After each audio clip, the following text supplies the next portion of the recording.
Lu pernah tes ini nggak? Tes IQ, tes intelligence ya, kecerdasan IQ. Gue waktu masih SD, ya IQ kayaknya pada saat tahun 80-an gitu, IQ lu semakin tinggi berarti lu makin cerdas. Kemungkinan lu sukses itu kelihatannya lebih tinggi dibandingkan orang-orang yang IQ-nya rendah gitu. Ada yang bilang IQ gua IQ jongkok gitu ya. Terus muncul istilah namanya adalah EQ ya.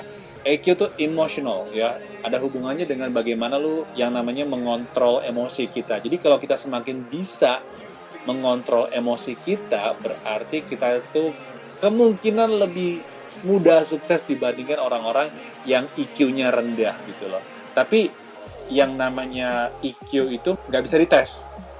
Emosi lu sebesar apa sih gitu loh. Apa sih gitu ya. Itu IQ gitu, jadi nggak usah dites. Nah sekarang ada istilah baru namanya tuh RQ. Apaan tuh RQ? RQ itu artinya adalah tahan banting. Seberapa besar sih lu tahan banting? Ini sebenarnya muncul dari mana ya? Ada sebuah buku namanya, gue nggak tahu di Jakarta udah ada belum bukunya ya. Namanya Resilience. Terus penulisnya adalah Dennis Morlaine, Resilience. Bahasa Indonesianya adalah tahan banting.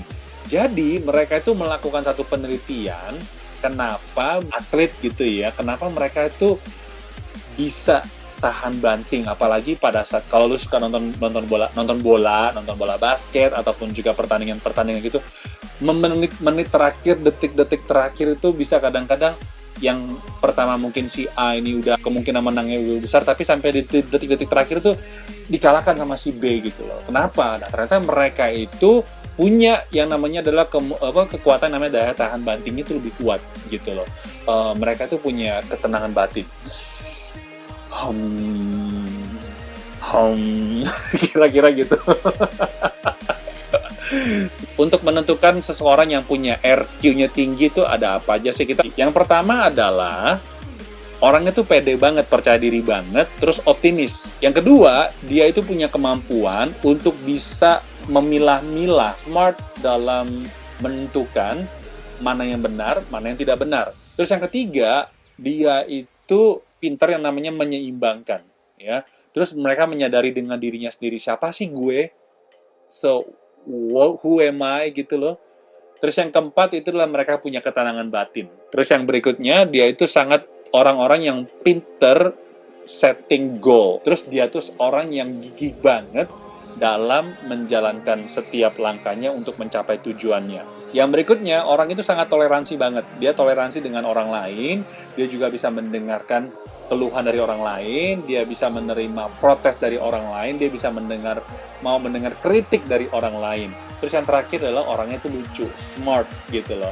Merubah situasi yang sebetulnya mungkin kalau sekejap katanya nih kayaknya merugikan ini orang, tapi ternyata dia bisa putar balikan. Sekejap dia putar balikan, akhirnya kondisi yang sebetulnya tidak menguntungkan malah menjadi satu hal yang plus nilai positifnya tinggi banget buat itu orang. Jadi ini beberapa ciri-ciri orang yang punya RQ-nya tinggi ya. Jadi moga-moga di sharing hari ini bermanfaat ya. Jadi bukan cuma IQ doang, EQ penting, RQ juga penting ya. Jadilah orang yang memiliki daya tahan banting yang sangat tinggi. Cayo, salam optimis, sampai jumpa. Bye-bye.